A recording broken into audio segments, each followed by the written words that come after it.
Hello there, and welcome to the ORCA Pod, the apex predators of Australian Survivor LRG podcasting. We are here on the night of nights for Backyard Survivor One Well. I believe they may have done some other awards or something, but those don't matter.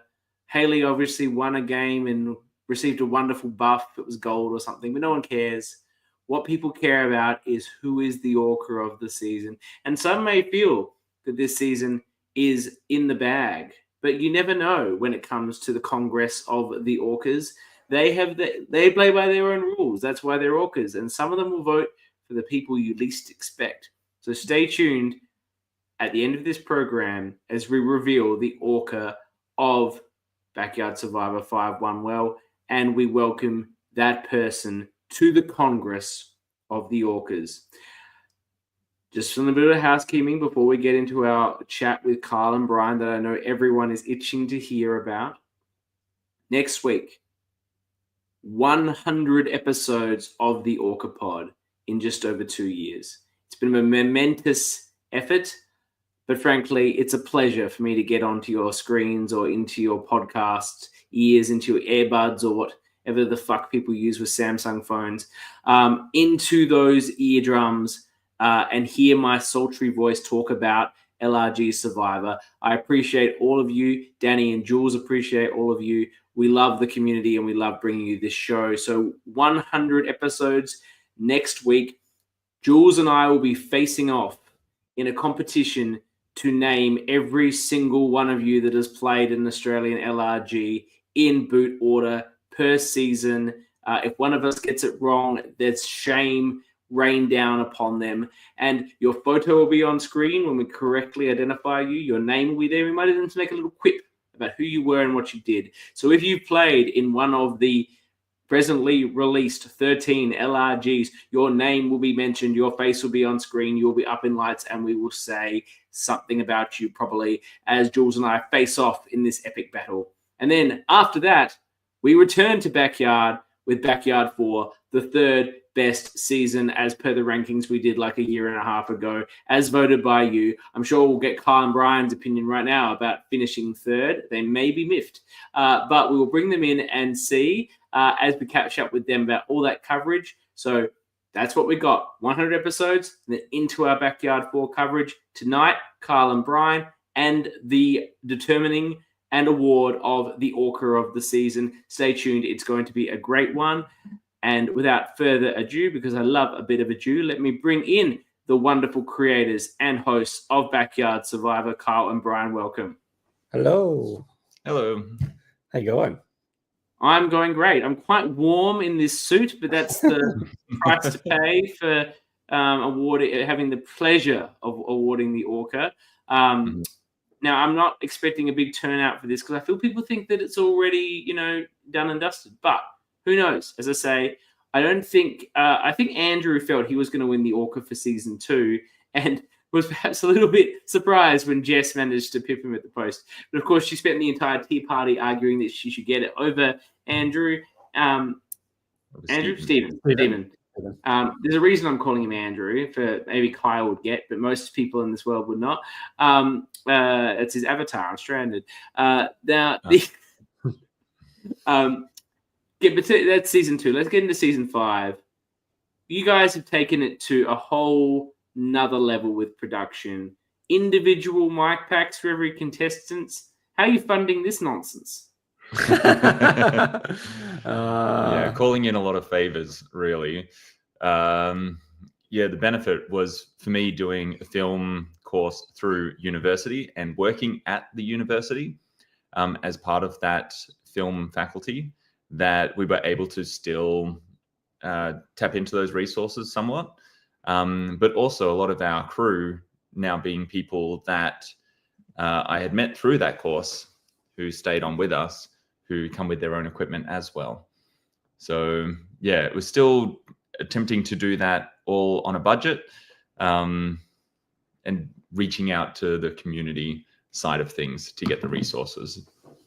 Have you gone to film school purely to find an improved crew for Backyard Survivor? Pretty much, yeah. And I know that you've been working on a film. Is that going to be coming out anytime soon? Directing a film, a short film? Yeah, so that is all filmed. It's in post-production. The visuals have been locked off, and so now it's gone over to sound design and color grading. And then we'll submit it to short film festivals. Amazing. When that comes out, I'm sure the entire community will get right behind that. Can I ask, is it the film student in you that has become incredibly pedantic on episode lengths? I have no idea how you're editing to this quite precision, but a good chunk of these episodes were 1 hour precisely, and those that went over an hour were also to the 00 second. There wasn't a single one that was not an even minute in its final episode length. How is that? Is this some sort of editing scale you're working towards? How has this occurred? Well, we did it even before this season. Like season 4, we really wanted to cap it at like episodes don't go longer than an hour, because I think there's a bit of psychology around that for viewers. It's like you schedule, okay, I'm going to watch this YouTube TV series. I set aside an hour. That's my viewing. I think when you see it and the episode's longer than an hour, it can feel a bit like, oh boy, okay, it's going to take a while to get through this. And when we reflect on some of our episodes in season 3 that were more than an hour, we watch them back and we're like, some of it definitely could have gone. So often we're kind of like looking at like, well, what's the extra that can tighten this up anyway? By putting that, you're absolutely right. As someone who's watched every single one of these episodes of your seasons and others and talks about it on a regular basis, even when I see an episode's more than an hour, I'm like, ugh. But still, the precision that you never go beyond one. Like, yeah, sure, 1 hour, that's fine. But 1 hour and 5 seconds, no, it's 1 hour hard cut. Yeah. And I think we just have gotten good at being able to make our content succinct and say, right, how can we tell this and like chip off a few seconds or whatever it is we need to do in order to fit that time frame. So it's just like an extra challenge for us to be really intentional about what makes the cut. Was this an incredible, this season seemed like an incredible love letter to your own creation. And I'm not saying that in a negative way. You spent a lot of time building in little Easter eggs about your prior seasons in the first challenge, as an example, and then you put out a little riddle about and no one got it. Like, no one had noticed about how it was a repeat of all the various challenges of the first 3 seasons or 4 seasons. And other aspects like that. What was there a thought, where, I don't know if I'm allowed to ask you this question. Where is Backyard heading? Are we going to be seeing a Backyard 10, or are you guys rounding out your love child here at some point? It's a good question. I think it's fine to say. Yeah, it's fine to say. We have filmed 6. 6 is in the can. That is where we intend to finish it for now, at least in its current iteration of episodes that get released weekly and producing it onto this scale. Yeah, I think we're 6 and done for now. Yep. Mm-hmm. Have you? Is this because you've just basically continued to improve your skills, and your product has got to such a level now that it is almost way beyond a hobby to produce this product to the quality that produce it, and you guys can't accept a near enough is good enough sort of release production? I mean, yeah, like a little bit, for us to under deliver when each time we have just pushed ourselves to improve the product, improve the production, that to try and do anything less would feel like somewhat of a disservice to what Backyard has grown to be. But then it's also unsustainable for us to keep producing a show at that level when it's all done with volunteers on a budget, which is just our own funding and what we can get through crowdfunding. It's a big ask of us and other people that, we don't want to get to that fatigue where it's like, we put all this effort in. It still would be a lot of effort, but then for people to look at it and go like, they have sort of let it go a bit. We don't want that to be the end of the narrative. And we're super proud of like 1 to 6. and the progression and the storylines. And so, yeah.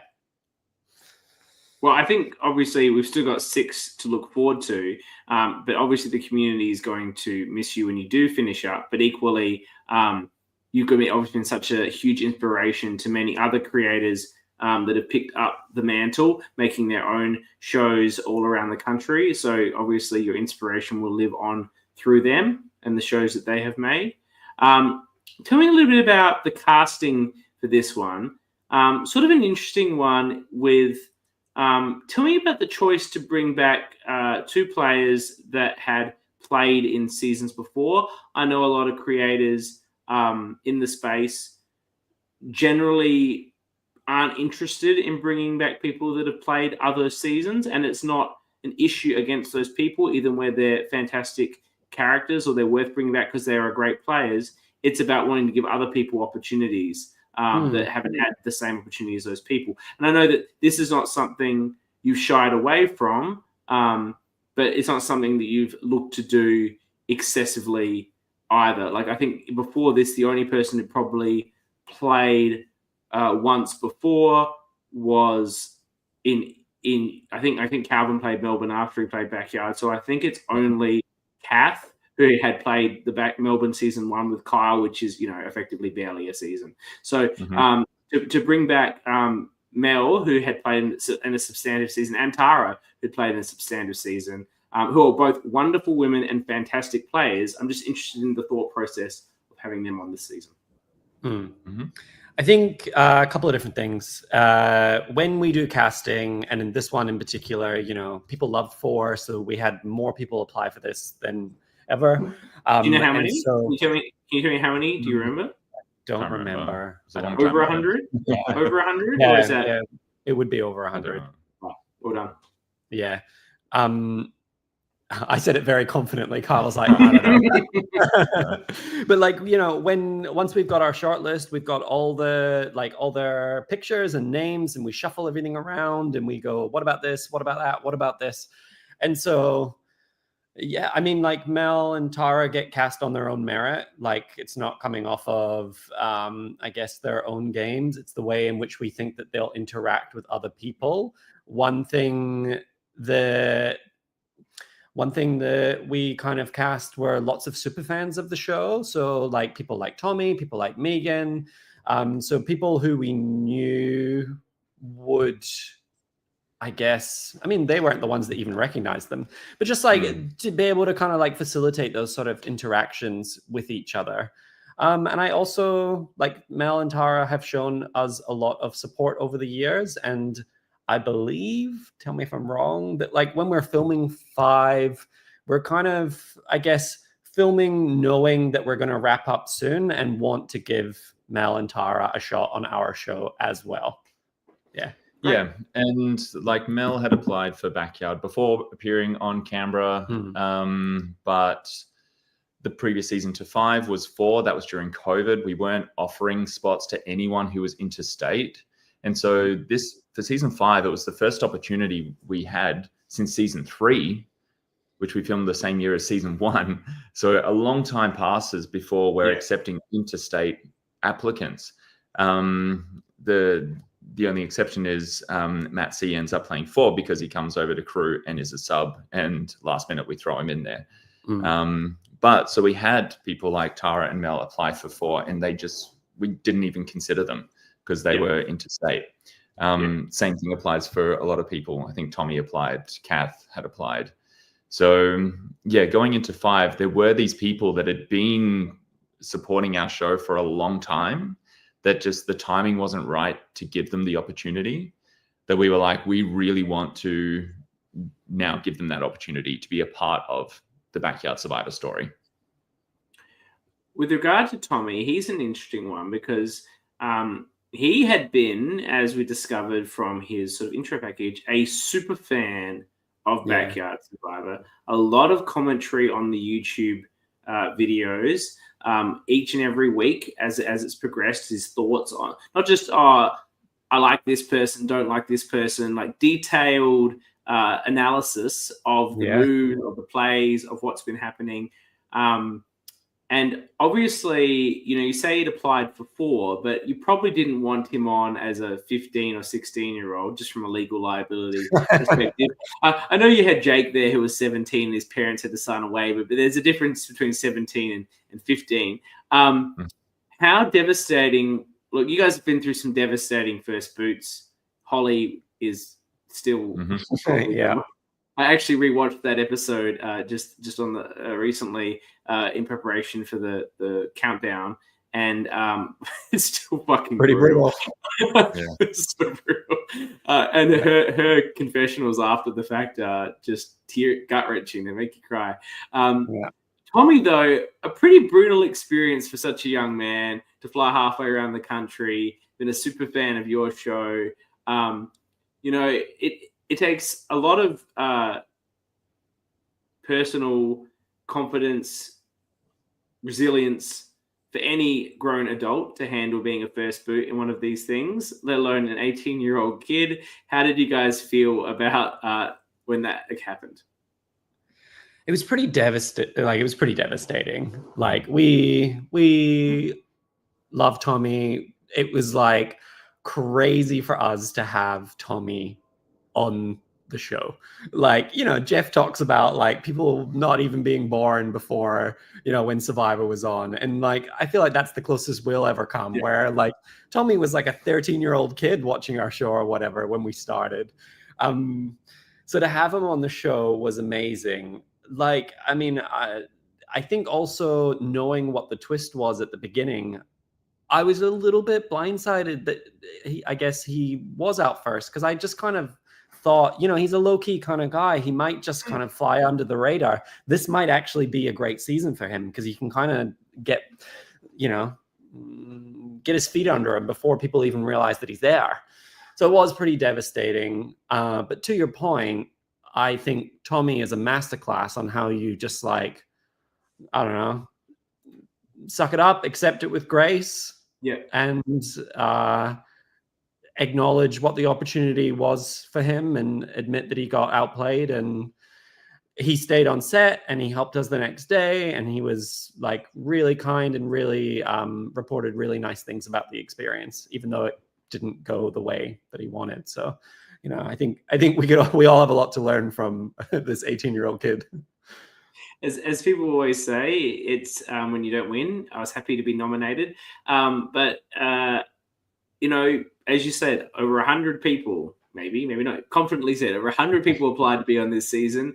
And that's happening, maybe not 100, but maybe so. The sort of high numbers, 100 under, are applying to every one of these LRGs now, partly, and I think the two of you and Liz deserve the most credit for creating this community and how it's grown. And, to get on one of these things now is no easy feat. Like, it's a huge challenge. So even if you go on and get booted first, the fact that you got cast in the first place these days is a incredible achievement. And I feel Tommy felt honored to be able to play. Another person that did benefit, I think, a little bit from that twist that might have otherwise gone is Kath, who's here live, talking about Holly's boot and how emotional that was when she watches it back. You had a relationship with Kath, Kyle, from Orgs, I think we saw, in terms of her backstory. And it seemed like she got a lot out of coming and playing as well, even though her journey was somewhat short-lived. Yeah. Kath was another one that we were just so hopeful that it would be able to happen, that timing-wise she would be able to make it over to this side of the country, coming from Cairns, that, it was a very early casting spot that was occupied for us. But then it was just like, we hope that it actually can go through, that she can get over here. Again, it's so heartbreaking when you know that someone has been invested in the show and supported us for so long, that they've waited so long to get an opportunity, to then have it end so early. It's so hard to be hosts in that moment, seeing that play out. Yeah. But it's the brutal nature of the game as well, that sometimes the cards you're dealt just don't land in your favor. And I think what was particularly hard about that tribal council was how open and transparent it was. Because as hosts, you know, we can be upset if we think Kath's going to go, but we got to hold it together because we don't know what's going to come out of the bag or what people are doing. But Kath was so open about losing her vote, and they were so open about how there wasn't much that they could do. And it really kind of, I mean, I hope it comes across in the show as well. It wasn't really about like, will it be Kath or won't it be Kath? It was more about like, it is Kath, and this really sucks, and everyone's feeling really bad about it. I turn more now to some of the upper end of the cast who put on amazing performances.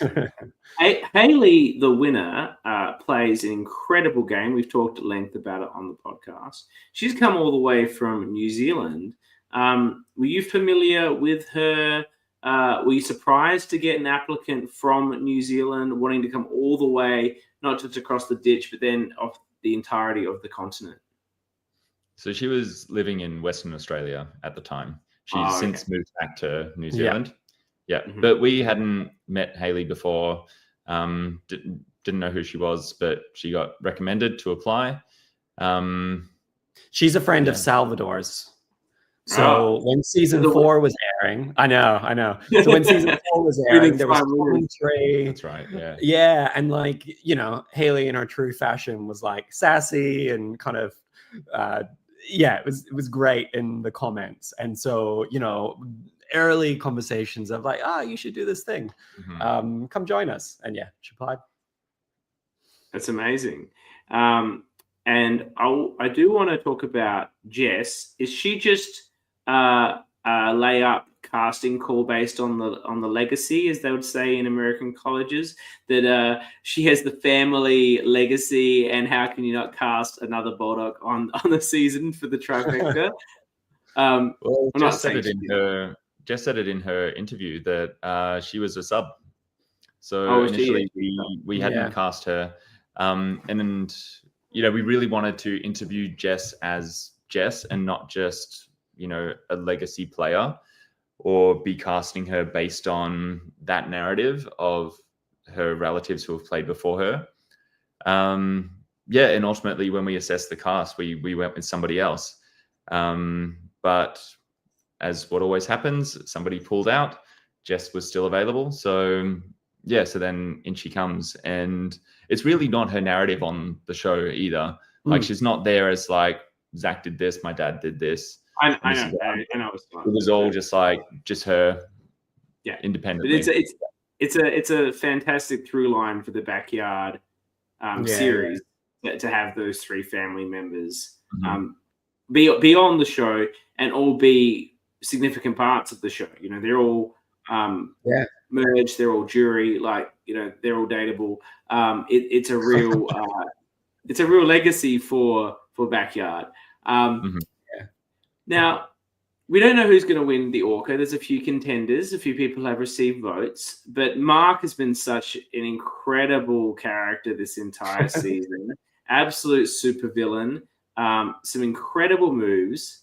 Now, when you first meet this guy, maybe you know he's Josh's friend. Maybe you don't. When you're casting him or interviewing him, did you expect him to be this incredible on screen and as a player? So we met Mark after Backyard 4. Josh held like a Survivor birthday party with his mates. And heard about this. They played an actual game of Survivor. Is this correct?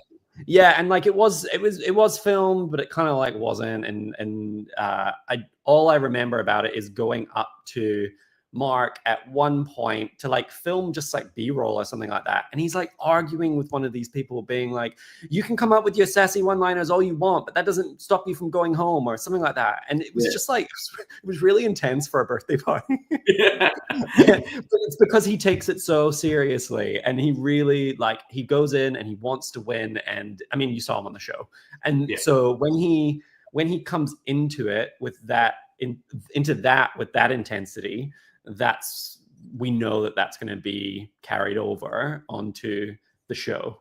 And in particular, one thing that he was really, that really kind of like cemented him on the show was in his Meet the Cast. He talked about inventory management, which it was all about like who's got what and how do you deal with it and how do you work with it. And we knew what the twists were, and we were like, this is perfect. Like, we know he's going to be good television, but he's also going to suit the elements that we have for this game in particular. And we saw that play out with him giving Haley the extra vote and all that sort of stuff. That's a great segue into my next two discussion points, actually. Right. One is the amount of advantages in this particular game. I'm not saying, you guys haven't been ones that have shied away from advantages, but equally, I think you've been reasonably traditional in, probably not super traditional, like you didn't have one idol, but more like Survivor 30s era, not new era style advantages. This season, you really decided to go all out with the advantages. What was the thinking behind that in sort of the way this game would play out? Yeah, so our approach had been, I guess from the beginning, season 1 is quite basic in terms of there's just an idol at each camp and one at the merge. Straightforward.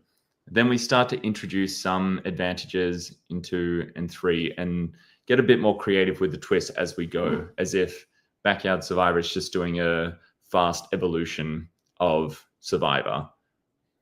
And we really take a jump forward with season 5.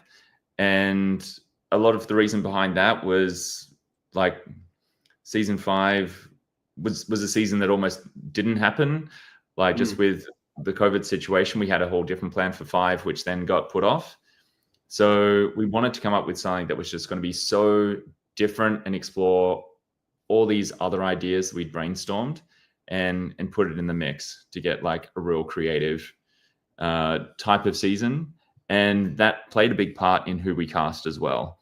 One of the main questions we were asking people in interviews was their thoughts on modern Survivor. And yeah, there was a lot of responses to that where people were like, I hate modern Survivor. I don't like all the twists. I don't like all the advantages. Fair enough. But for us, and we're thinking, well, we're about to do our most advantage heavy season. We want people who are going to come in and embrace that and be creative with it, be playful. The mindset is like, we don't want people to be in the game and feel like there's nothing they could do because it's just like a numbers game and then that's it. With so many variables introduced, then it's like there's always something you can play with. There are opportunities to get yourself out of a situation that it's not just like going to be a straightforward.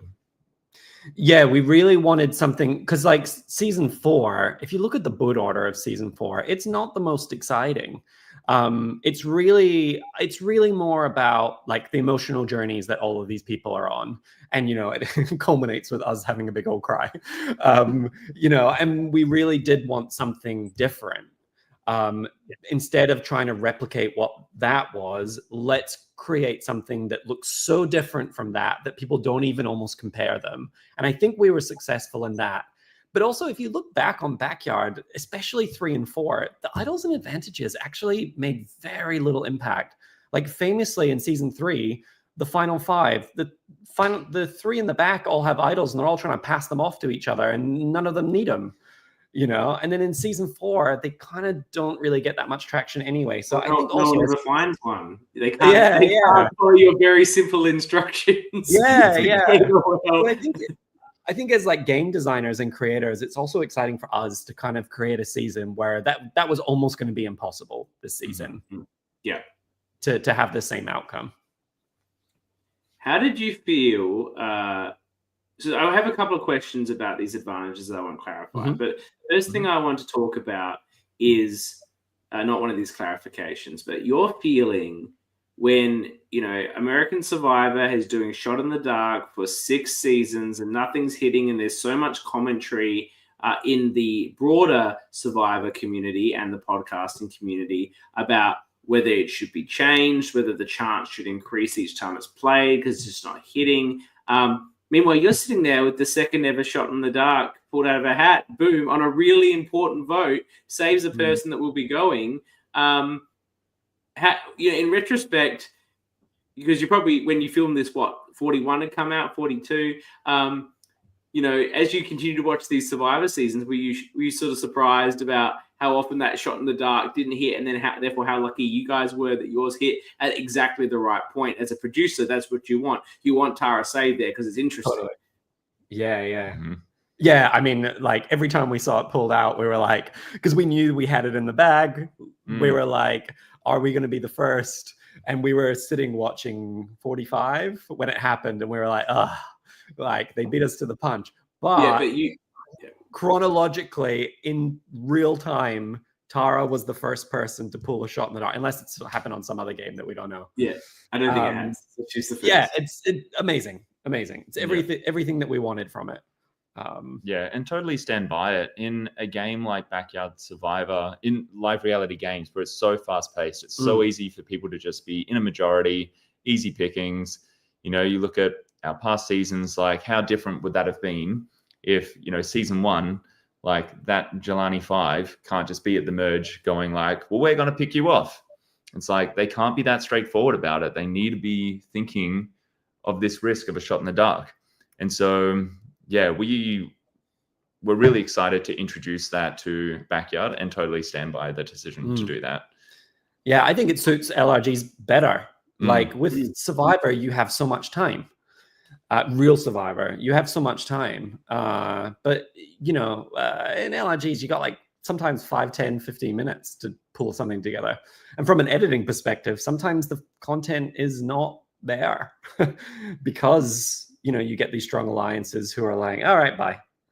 I agree with you 100%. I love the reference. I hadn't thought about it, but I love, because your seasons are always so strong in terms of the production. They always have been. Even season 1, which obviously is the most amateur, the quality is still very, very high. Particularly, I tend to judge people's seasons by where they're at. You know, so I know it's your first season, so you know it's judged the first season. It's not judged as like, I wouldn't judge someone's first season against your season 5. You know, like that's not a fair comparison because you grow as you get better and have experience.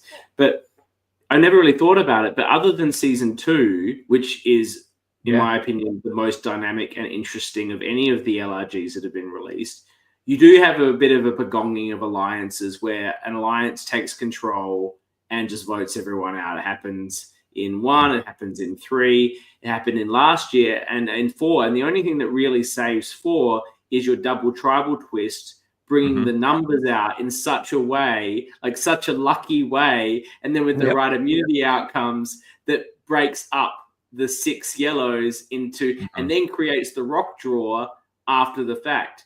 I do actually think that season would be more interesting if the rock draw went the Birac 4's way, because I would have loved to see them manage their dynamics at Final Four, because I reckon they'd be slitting each other's throats left, right, and center. Whereas the yellows still sort of stuck strong, and then like we'll just know that Kiara's just going to win, and then Salvador sort of cruise through. I think that could have made that season even more dynamic. But you're very right in that if it wasn't for those twists playing out exactly in the perfect way from a viewing point of view, that season as well could have been a bit of a runaway by a group. And this season, with all the twists, didn't have that. There was a real dynamic nature to the way the players moved through the merge. Yeah, I think if you kind of introduce the culture of a fluid game, then it almost like, or like a premise of instability, then, you know, even if alliances are strong, the feeling between all the players is instability, insecurity. What are we doing? Like, you know, I think it worked. Another large focus for us had been really giving players control over their own destiny in the game.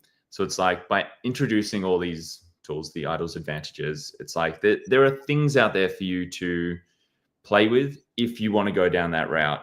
By having the one well, it's like whether you use it or not, the control is in your hands of like, if you want to take that option, it's there. And some of our twists throughout as well, it was about like, well, we're putting it to the players. Do you guys want to split or do you want to stay? There was a lot of emphasis on like letting the players make decisions that would determine their own fate in the game. Yeah, we kind of wanted to design a game that it didn't matter who ended up at Final Tribal. It would almost be impossible to be like, you did nothing. because there were so many choices throughout the game that they were making that, yeah, it's just impossible to kind of point the finger at someone and be like, you made no choices about your own destiny in this game. Yeah. Can we talk? There's a few things there that now in that conversation I want to talk about. The One World Twist is the name of the season. I've said it before. I love how you guys grab these Survivor puns from the 20s, like worlds apart, and now one world into one well. We talked about it on the podcast. We were even questioning if they were allowed to even go to this well other than the decisions or the journeys.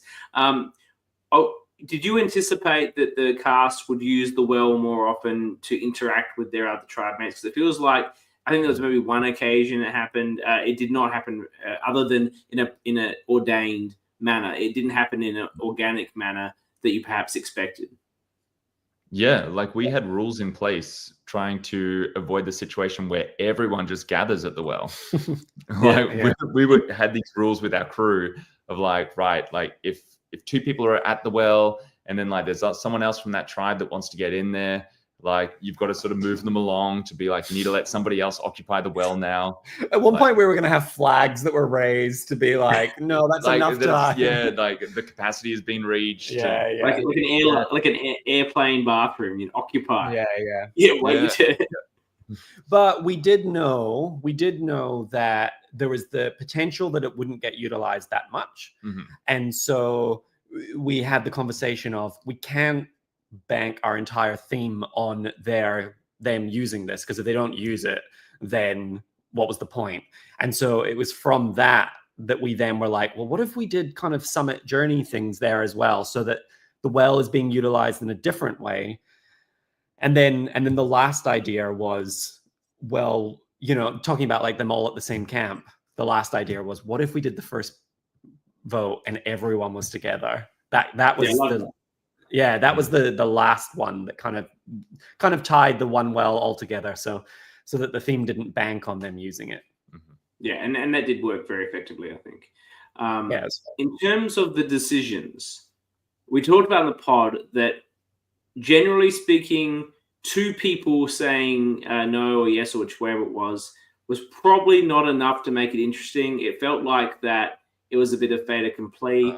I do appreciate that you probably had that lined up, especially for the swap in advance. Was there any consideration for the swap of adjusting those numbers? Because it, like, you had two people by themselves. Like, what I thought about at the time was it could have been swap and we will mix everybody up, or remain, but Jess and Zoe each go to like one of the tribes, for example. Now that would have been on the fly because of the circumstances you had in, and you kept to probably the game plan you had. But it felt like the decision was somewhat, irrelevant to some extent, because of course that's going to occur. Sorry, you go. It's one of those things where we design the season ahead of time, and we don't want to change any of the elements based on what has already played out, to avoid any bias from us, to be looking at the current board and then saying like, oh, I know that we said in the design of this it was going to be two people, but now we've got two people on a tribe. Should we change the rule?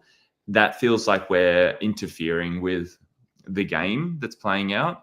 And so that's kind of why we stuck to that, even though we had that situation. And it's only because you have a tribe of two that I think it feels obvious. But it's also a tribe of two where neither of them have an extra vote. Neither of them have an idol. Like, they could have gotten down to that two, and I've got an extra vote or an idol. And it's like, well, I could stay right here. Because if we lose, I'm getting through as a one. And also, can I just like push back a little bit? I don't think it's totally obvious that they would choose to swap. Like, everyone in the moment definitely felt like it was obvious. And I don't think Zoe and Jess did consider not doing it. But like, they know that there is a possibility that they get separated and just picked off. Like, maybe they do choose to stay together, go strong, and then if they lose, then we work it out, or they do a challenge. I think those girls got really lucky that they ended up together. And also, it kind of shows on the show, they all thought that it was two tribes That was like Yeah. an unexpected twist. We didn't Yeah. actually hide that from them. Yeah. When they were surprised by it, we were Yeah. like, oh, we've done something. Yes. Yeah. And so Yeah. they were speculating that it could have been that the two girls were just going to be absorbed into those two tribes, which very easily could have been like, then they just get picked off. So yeah, to your point, like they don't know that that's not the case.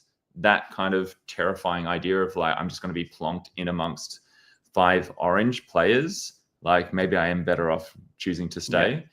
But again, our plan for that was we were going to be as transparent as the players wanted us to be. So That's right. If they asked us questions, we were going to answer, but they didn't ask those questions. For example, is it going to be 2 tribes or 3? We would have told them. Yeah. Is it going to be a random buff draw? We would tell them, but we wanted them to drive that conversation. I suppose even the Jetsons oversign 2 is not a lot. I suppose it feels like you want it to happen more than not. With you know, in I don't know how many people are there, 11, 12 at that point. Like 2's not many. Yeah. I think we agreed on it and we wanted it to happen. I think we have also discussed that. Like maybe we could have. Maybe we would have done 3. Number. Yeah, maybe we would have done. Or 3. had more of a like if-then statement around it, so that we're not deciding in the moment, but we go, oh, we've landed on scenario C, and we said we'd make it 3. But another reason for it is there's a bit of like, you know, it only takes 2 theme to the season as well. It only takes 2 to cause the swap. It only takes 2 to cause the split. Also, post-swap, 2 people are going home. So it's like 2 people are either going to have saved themselves or screwed themselves in that decision. Same with the split. 2 people were going home. So 2 people can cause the event to happen at the merge when we break into 2. That they either save themselves or send themselves home. And at the end of it all, there's a final 2. So there was also just that theme running for us of like the significance of 2 people. I like that. I like season 4. Now, some other questions I had about the advantages. Did you expect people to be able to follow directions without a compass? Clearly you did, and clearly they couldn't. Was there any thoughts maybe they won't be able to figure this out? I definitely hoped for someone to not be able to do it. I definitely also hope that someone could do it. I think DC more can people do it apparently, but he never had the clue. Who did? DC says he can do it, but he didn't have the clue. He didn't have the clue. But he didn't have the clue. Yeah. And it was like, I know, we, at the very start, the first challenge, the instructions say, like when they get the bag of buffs down and it says, go forth, head north. Yeah. Like that was us trying to put a little hint in there that makes people go like, oh, which way is north? And then they could remember that when looking at their idle clues of like, well, that was north. So then I base it off that. That was our one little hint. We obviously needed more hints. Somebody suggested that a compass be put at the well. Love that idea. Wish we had done that. But people were so close. Like that green idol, like they are at that bush. It's right there. But people just like are so focused on so many other things. It's like, I'll have a quick look here. I don't see it. I'm moving on. And it wasn't like buried or anything. Like you just needed to lift up that bush. And we saw eventually. It's one of my favorite lines on the show where it's like, okay, the clue says it's beneath the green. Problem is surrounded by green. Yeah. Now, on that idol, I came on this show when Megan found that idol right near the end of the game, and I was certain it must have expired because that was a pre-merge idol, and if the pre-merge idols were valid, there was actually the potential for an advantage get in at that next vote because there could have been too many idols in the game, theoretically. What was the plan for that? Because I'm hearing you don't change it up. There was some discussion of whether you added idols because none had been found, but you're telling me that you don't do that while the game's going. So were all the pre-merge idols valid until like the final 5 or the final 6? Yeah. Mm-hmm. Was the advantage getting therefore possible? Yes. Yep. And we had a plan. We had a plan, but you probably won't reveal that because that plan could go into future. Okay, well, it's good to hear there was a plan because I was concerned about the advantage again. Not that I'm concerned because if it happened, that's very entertaining as a viewer, but it's, from the player's point of view. Okay, well, I'm glad. We started to worry that it was about to happen at that point. because like we don't get fed all the information in lifetime, but that did get told to us of like Megan's found this idol, and we were like, finally someone has found one of the camp idols. Yeah. But then somebody was like, and Mark's just found the orange one. Yeah. And we were like, what the hell? Like, Yeah. have people suddenly figured it out? And all of a sudden, it's like all these idols are going to come out. We're like, why now? And like, we already had the time that the camp segment would be over. And we're like looking at it being like all we need is someone to go over to that pink one. And 3 minutes, 2 minutes. And we've got to activate. Yeah. Advantage getting. Yes. But didn't happen. Didn't happen, and Mark didn't have it. Yeah. I think I had one more question about this. I've heard through the grapevine that there was a significant pause in production. This is my journalistic interest, where an advantage had been misplaced, and that you had to sort of hold the tribal council until the advantage could be located because it was going to have an particular impact on that in that vote. Was there any thought about in this scenario? That's a tough decision for production. I'm keen to get into this. One thought is, well, you lost it. Too bad, right? That's on you. You had to hold on to your things. You lost them. But you do appreciate that it's such a whirlwind. You're moving people. You're swapping things. Go in pockets. Things go out of pockets. If you didn't have a wet day there, but if you ever play one of these in the rain, these parchments just fall to pieces in your pocket. And I think your decision was ultimately to locate it or to perhaps do a replacement. Can you talk us through your thinking there? And that's not an easy situation to resolve. Yeah. I mean, it's a shame to hear that such rumors have spread. Certainly in the moment, we were like, we're going to deal with this situation, and then would appreciate if we don't talk about it. I'm a respected journalist who does not reveal my sources. Yes. But I'm here putting the hard questions to you guys. I'm sorry. Yeah, and like these moments do happen, and it really like challenges us to think like, okay, what is fair like within this game, taking into consideration like what the players are going through in the moment. So the situation you're referring to, it is an extra vote play where what we have given them when they win the extra vote is a parchment explaining the extra vote and a blank parchment. But that blank parchment doesn't say anything on it. And it's also not like a survivor blank parchment. Yeah. It's a piece of paper. It's not even like the sepia color. No. It is the sepia. But it doesn't have like burnt edges. It's not particularly noticeable. So where the mix-up happens is that gets transferred to somebody else. Somebody receives it and thinks, blank parchment, that's the wrapper. Thing that has the writing on it, that's the advantage. So then goes up to use that, and it's like, that's not an extra vote. That's the instructions. Where's the parchment? And it's like, well, no, that was just the rubbish. Yeah. It came with it. So... But the problem is that we don't know, has someone done this intentionally? Has someone said, here's my advantage, and not given them that blank parchment? Yes. As a bit of trickery. And then we give them a replacement. Yeah. Which is And then that person is like, what the hell? Like, I didn't give them the actual extra vote. And they've added another one into the game.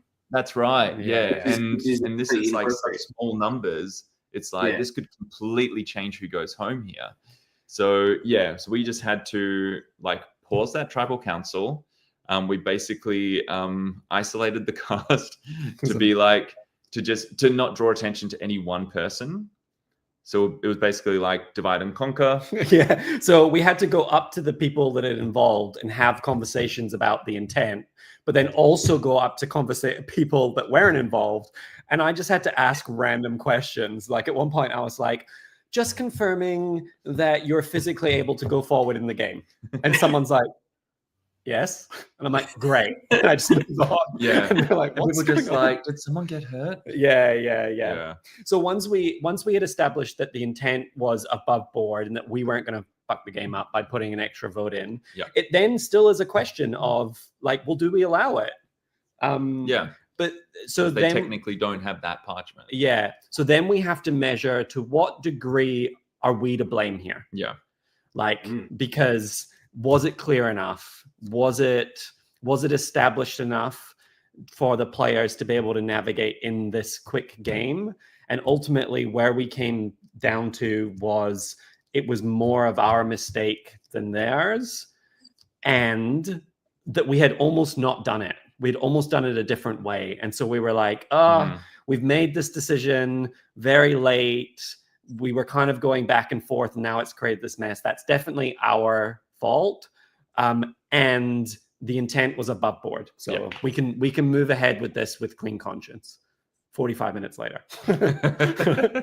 No, it sounds like when I raised this, you did not want me to know about this or ask about it. I didn't check with you before, but thank you for answering that question, because I think you just gave a brilliant answer to some of the challenges that yourselves and all of the hosts and creators of these programs suffer when things like this can go wrong in such a fast-paced game. And it's really fascinating to hear how you deal with it, being mindful of the fairness of the game. I know no one's paying for a significant amount of money. Most everyone who plays these will pay to win nothing. It's all for winning the pride of it. And still, everyone who plays this, it puts a lot of emotion, a lot of effort into it, and they want the game to be fair. So it's, I'm sorry you didn't want that question, but I'm glad I asked it. Fascinating answer and fantastic to hear. I expect no less from you two gentlemen of how you handle a scenario like that, but it was great to hear about what you did to manage it. I have one final comment there that I think that you might have had a slight misstep, and maybe you thought this would be interesting from an editing point of view.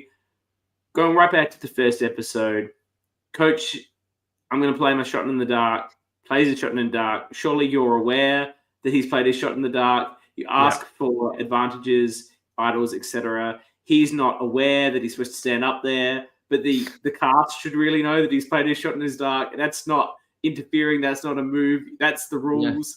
Did you not say, Coach, this is where you stand up now, mate? Believe it or not, we had not considered the circumstance where someone plays their shot in the dark and then doesn't present it. So we hadn't discussed what to do in that scenario. and there's doubt in my mind when that happens. It's kind of like, okay, yeah, Coach is playing his shot in the dark. We ask the question, he doesn't stand up. So it's kind of like, well, maybe he didn't do it. I don't know. Yeah. Or maybe he miscounted the votes. To be fair, there were 16 votes. And it's kind of like, and it's not like you don't call someone out, if because you don't really know what they're doing, to be like, oi, Coach, did you play it? It kind of feels like it felt like it was up to them to present it. But I suppose, in retrospect, the thing to do would be for us to know X amount of shot in the darks have been played. Yeah. And then, what we've seen from Jeff in more modern time is like he ain't afraid to call out players in that way. Like by the way, you've not been voting. Like someone, someone has not voted. Someone has played their shot in the dark and hasn't presented it. Like, you need to present it, or we need to be able to, or we're going to say like who it was. I guess is what we would do. The only thing that we had agreed on after he didn't play it was that if it says safe, it doesn't count. He couldn't play it later. He can't have it as an idol that it then plays at a not. If it says safe, we're like, sorry, you missed your chance. And then we proceeded. But I think it got back to us pretty quickly that he'd shown everyone and that it was just like a mistake and also like, no, I don't want to say that. We don't know the level of people's strategic ability and approach to the game here. So I think there was a moment after that where we were like, oh, does he think he can hold on to this and play it later? But then we quickly decide he definitely is not allowed to do that. And then we hear that he showed people a camp, and it's like, okay, he also doesn't intend to do that. That's a Mark move, not a Coach move. And there's also, I was going to say, like, particularly at the time of them playing, the Shot in the Darks have only been in the game for a short period of time. I'm not sure Coach watches any Survivor, but even if he had people in the community who are very into Survivor were confused about Shots in the Dark. I saw one person on Survivor Reddit. Obviously, if you're on the Survivor Reddit, you watch a lot of Survivor, and they were commenting about why people don't just open up their Shot in the Darks and see if it's got a safety in it. I'm like, there's nothing in there. They just put it in a thing and pull out a scroll from a bag. Like, someone thought that the scroll was inside the shots. Like, this is the level of confusion that, I know. Like, obviously, it makes no sense. But, like, this is what some people were thinking. So even super fans are confused by it sometimes. And, like, you also have to remember the timing of this. Like, we see in one of the episodes, Jess and Zoe are not sure what happens with Kat's no vote and whether she can play Shot in the Dark, which, like, I think in the timing of where this was filmed was maybe a little bit more understandable than if someone was playing with a Shot in the Dark now. Look, I'm going to finish up there. This interview's gone on quite longer than I probably intended, but I think this was a fantastic interview. It was so good to get both your perspectives on this season with a bit of reflection on what you've done, obviously with a bit of reflection to some extent on having finished. I know you've still got to edit another season. We're not talking about that season, but obviously you confirmed that that's the last one for at least a while. And so there's a lot of, probably with this being the known penultimate season, a bit of reflection. Fascinating to hear your takes. Always lovely to talk to you. I'll finish on one. I've got 2 points. Do you feel particularly robbed that you've only managed to place in the bronze medal of the people's voting? No, no, I think it's great that we've got like like the people who voted us in the top 3. You also were in the top 5. You've had 2. You're only the ones with 2 in the top 5, and I think that's the factor. That's the factor. You have too many good seasons, right? Yeah. You seeded one good one and a bunch of trash. That was the way to get through. Yeah, no, it's great to be celebrating all the different LRGs across Australia. So yeah, it's nice to see us in there in a final 3 placement as well. I'm looking forward to the coverage on that. We don't do it for awards or for being number 1. In saying that, there are LRG awards that someone in the US is hosting, and we would love to back out in Canberra to get some mentions. Tell us about this. Can we vote for this? Catherine's made a note here. LRG award. So can the Australian community vote for you? Get behind you. What's the process for this? Yeah, so LRG Awards on Facebook, and they have a link there to a Google form, and there's so many different categories you can vote for. Best edited season is one of them, but it's also like best still and best winner, like all of these things. Best move, best confessionalist. So lots of opportunity for different cast members to get a mention in there. It's only for seasons that have aired end of 2024, start of 2025. So for Australia, that's Backyard 5 and it's Canberra 3. That would be eligible. And yeah, like it's run in the US, but it would be so nice for us here in Australia to make it into their finalists. And there's so many people who don't know Backyard. So we're hoping this kind of gets us on the map a little bit. We'll send you the link, but also I think we'll post to our Facebook group after this or tomorrow morning. So if you go to Facebook on our one as well, I'll find it and I'll share it, and then I'll encourage some of the other creators to be sharing on their pages if they're not already. The whole Australian community should get behind you and Canberra for this. All of your votes in community should be for either Backyard or Canberra. You can make a call which one you want to vote for each thing, but that's where your vote should be, nothing else. I guess the final point that I just want to bring up is this something that to finish up that Kath posted earlier that I think should be mentioned out loud. She's made a lot of posts tonight actually, but this one I wanted to bring up. She said about Kyle and Bryan, you two incredible people are just so amazing at what you do, not to mention so accepting, immediately make you feel part of a family, and you both deserve the accolades and support you receive. Love, heart. A memory that I will cherish forever. Oh, thanks, Kath. Thanks, Kath. Yeah, And that's I why you mean, do it, right? we're so fortunate to have been able to do something like this, which has created a community, introduced us to so many incredible people. It is literally why it began in the first place. Like, we started doing a Survivor podcast because we were just two Survivor nerds who didn't know anybody else who watched Survivor, and we wanted to try and find where are the other Survivor fans in our hometown in Australia. And Found them. Yeah, look where we are now. And so it's very beautiful that we've been able to connect with so many people in that way. That's a wonderful way to end. Thank you, guys, and I look forward to seeing you in October. Hopefully you both are around for the Orca drinks, $1,000 on me. The Canberra Orca drinks are happening in just a bit over a month on May 16th, where, courtesy of Eden's 5th place finish, I will be ponying up 1,000 wing wangs to supply everyone with booze. And equally in October, Zoe, who is live in the chat, the people's champion of One Well, she says something about that tribal council. Zoe, the people's champion, will be bringing the backyard community the free $1,000 of drinks. And I cannot wait to meet most of the backyard community in person. I think the only person I've ever met in person is Kyle. So I'm excited to meet many of you. I've also never been to Perth, so looking forward to this. Hey. Yeah. Ooh, so thank you so much. Thank you so much for coming on, and thank you again for being such wonderful creators of a wonderful product in our community.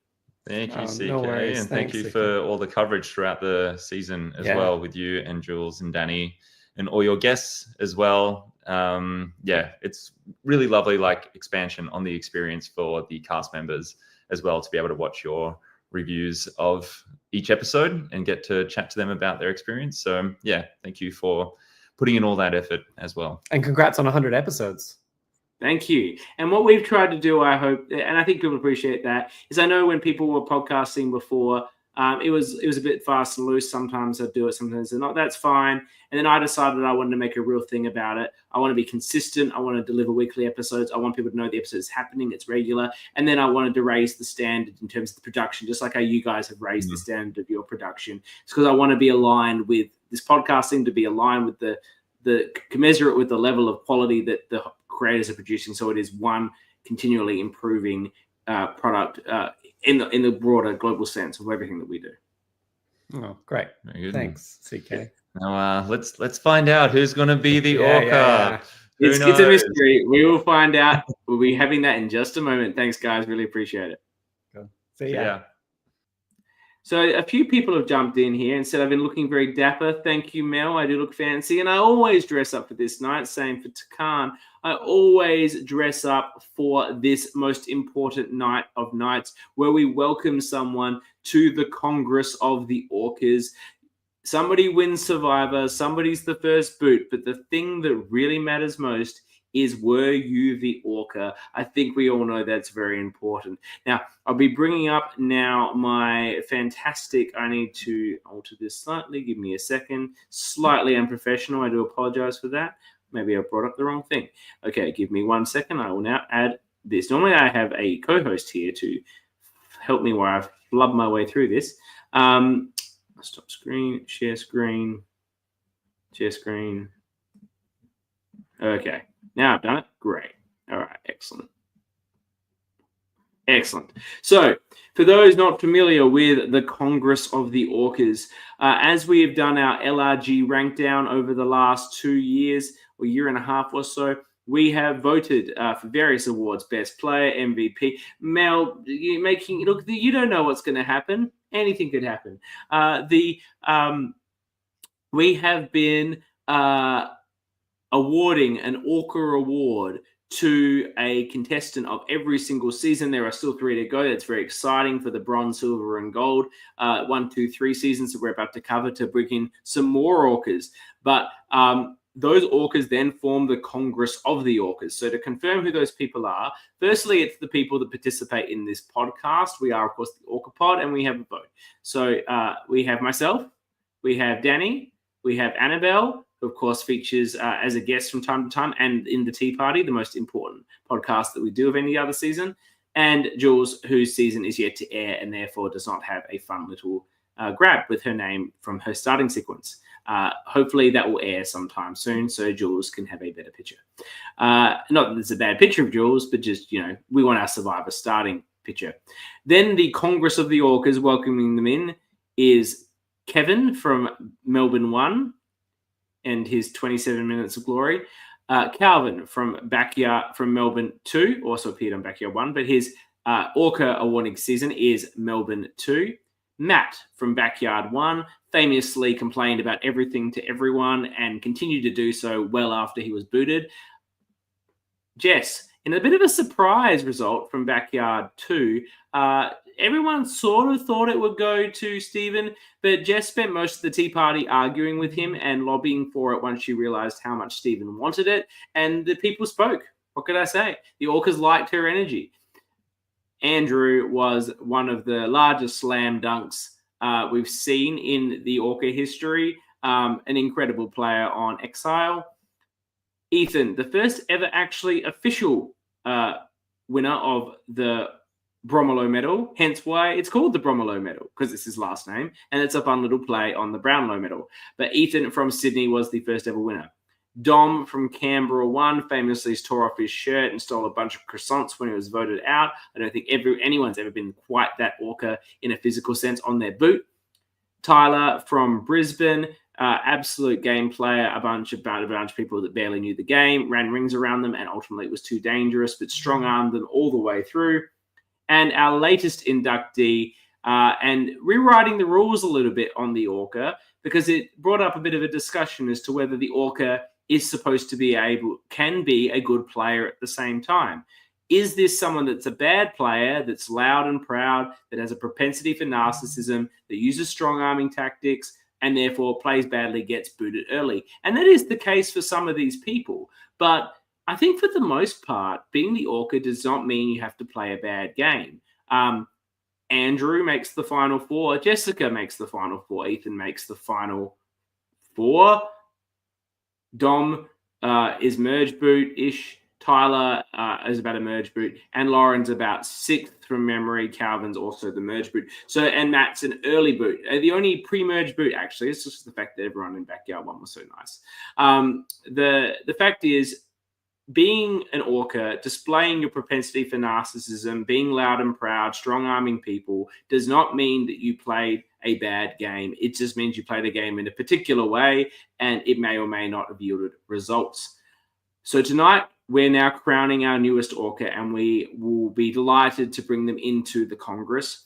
Now, I must say, not all Orcas vote, because believe it or not, Orcas don't tend to watch shit they're not on. They're not interested in watching random LRGs that don't feature their own pretty face. And so sometimes it's difficult to round them all up for a vote, particularly if they haven't watched the season. So particularly voting in this Orca Congress for who is joining is myself, Dani, Annabelle, Jules. And only one Orca has watched the season, and that's because he was there physically, Calvin. So that is the 5 people voting for who is going to be the Orca of the season. Of this cast of 16, 4 people have received votes, noting that we have a 3-2-1 voting system. Haley has received some votes. Now, again, putting the question, can you win the game and be an Orca? That has not yet occurred in the history of the LRGs. We've seen, I don't know if we've even seen a final 3, but there was a few final 4s, as I just mentioned. Yes, you can, I suppose. Haley certainly... Did she display any of the attributes that I've mentioned? Propensity for narcissism, I think Haley's probably a particularly humble person, so I don't see that. The strong-arming tactics, potentially, but she had a subtlety about the way she went about her game that perhaps isn't as strong as one would expect. And loud and proud, again, subtle and quiet was more who she was. I think these votes will probably largely come from her confessional, where she did display these attributes perhaps a little bit more than she did within the game. Mark, one of the more aggressive players we've seen in LRGs in recent times, or really in history. I've seen people play as aggressive as Mark has. Calvin was particularly aggressive, as an example, in Melbourne Survivor 2 Warrandyte. But The loud and proud was well on display. Certainly looked to strong arm people with his bag of tricks, many of them fake, convincing them all that he had advantages he didn't, but not with a smooth talking subtlety that one might see, but really just throwing it in their face and making them accept it. If they didn't like it, they could fuck off.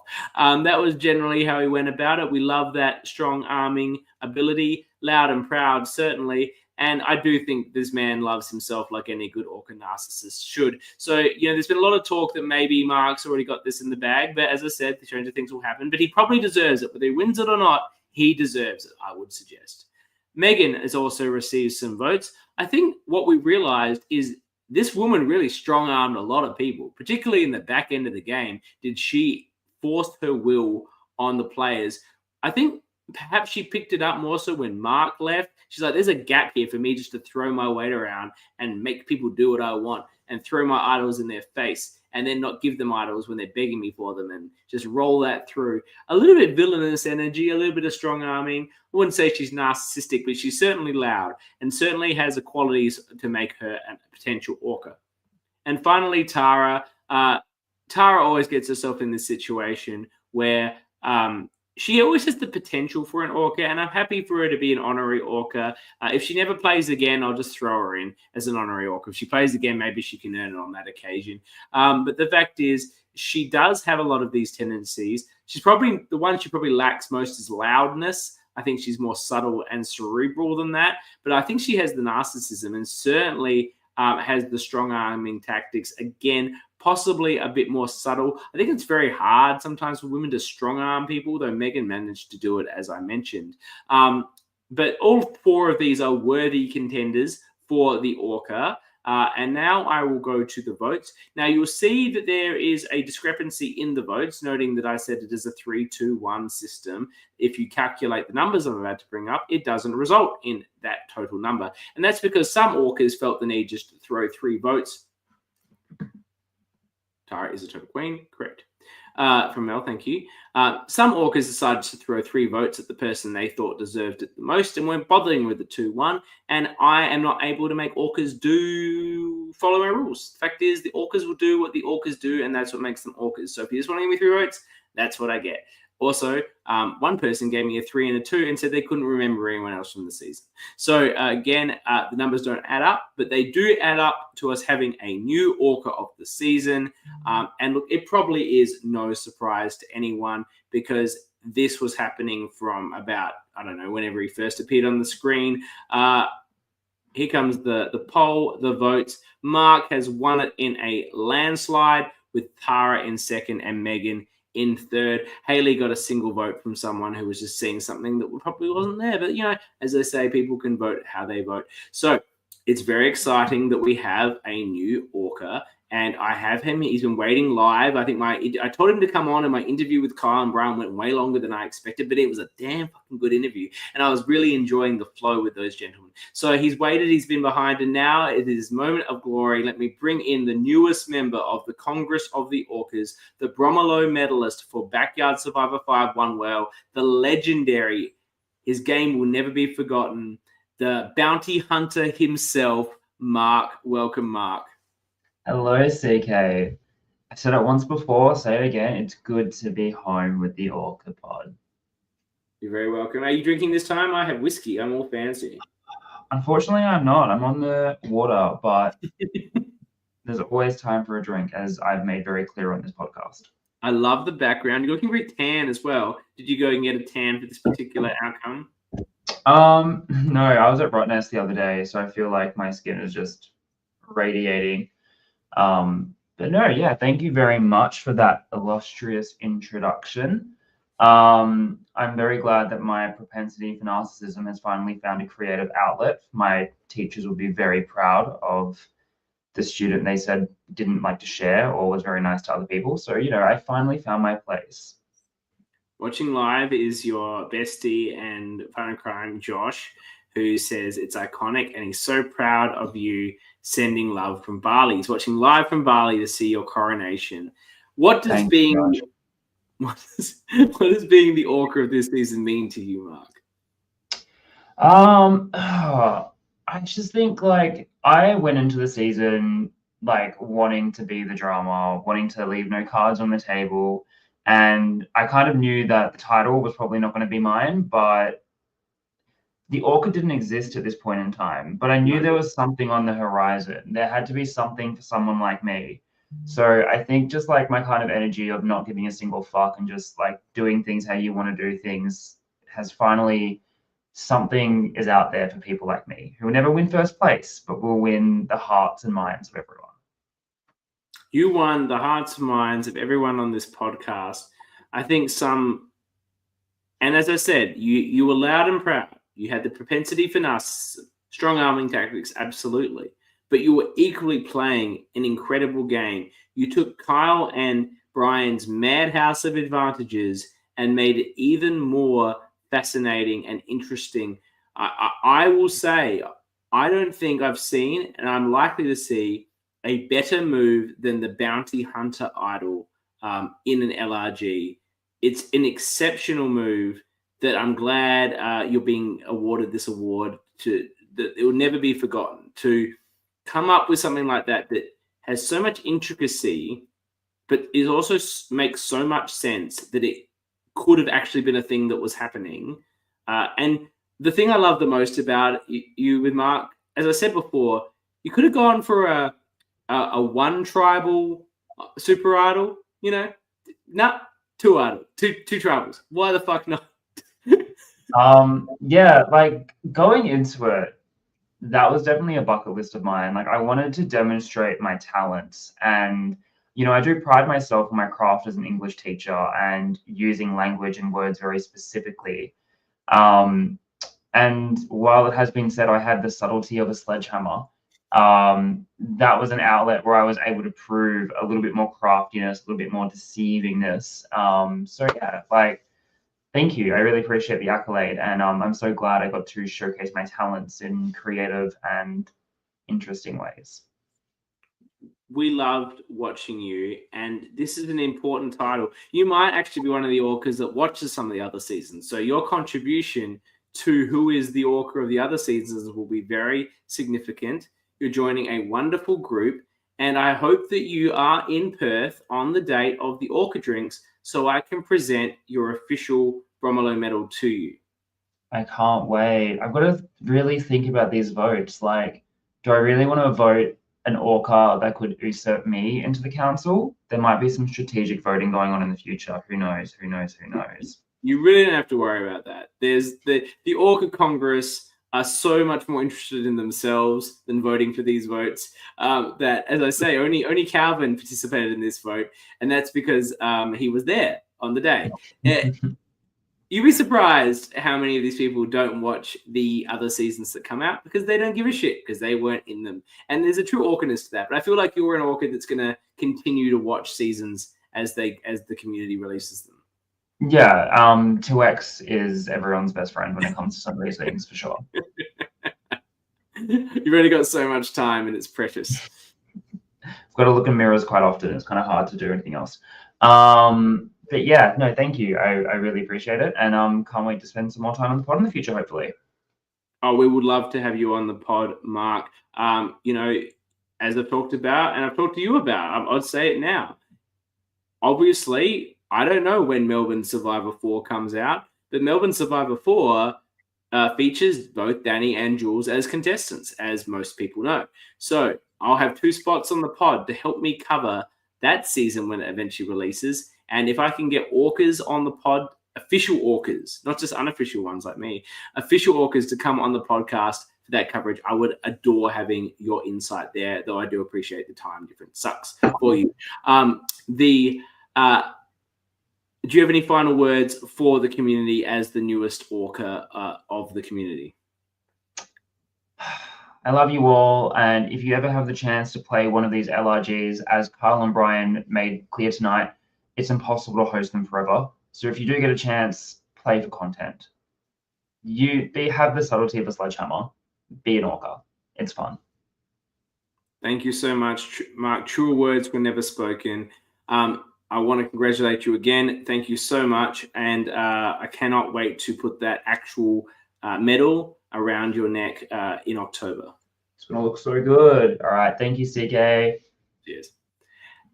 And that wraps up our coverage of Backyard Survivor One Well, an incredible season with incredible players, a brilliant winner. I didn't talk to Kyle and Bryan about this, but apparently representing Backyard Survivor on the world stage in some sort of larger LRG, as Haley mentioned to us in her interview. I cannot wait to see her on that. I cannot wait to see Mark again, whether it be on this podcast or something else.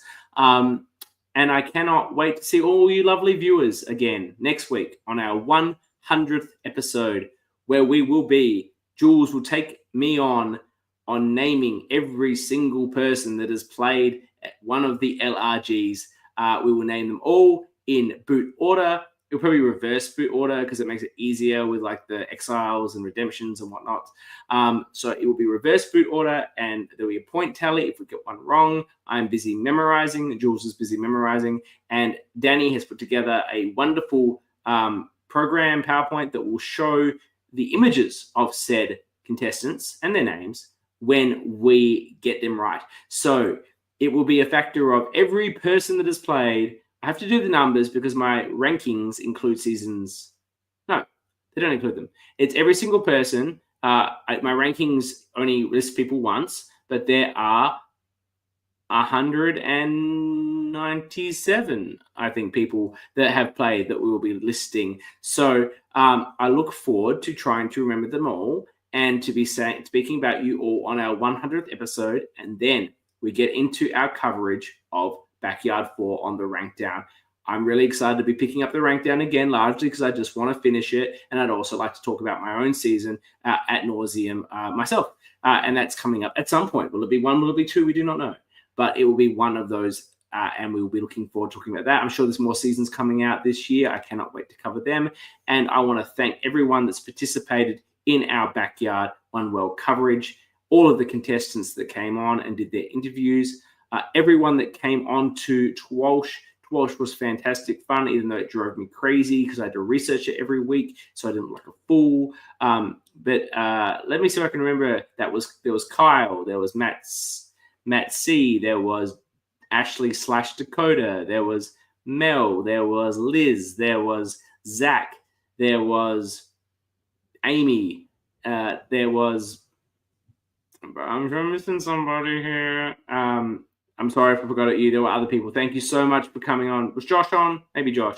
Thank you so much, everyone that came on and challenged me on Twalsh. Thank you, everyone that watched our coverage live and supports us and supports the LRG community. Thank you so much to Annabelle for the tea party and for watching this show on 2-speed in 2 days for that purpose. And thank you, of course, to my fantastic co-hosts who I could not do this weekend without, Dani and Jules. They are the absolute best, and I adore them. So just like I adore you, faithful listener and watcher, whether you watch it live and comment or listen after the fact, I love you so much because while I say I would speak into the void, which I would, because I just love the sound of my own voice and looking at my face, which I do when I'm doing this right now, I'd rather be speaking to somebody. So thank you so much for your continued support.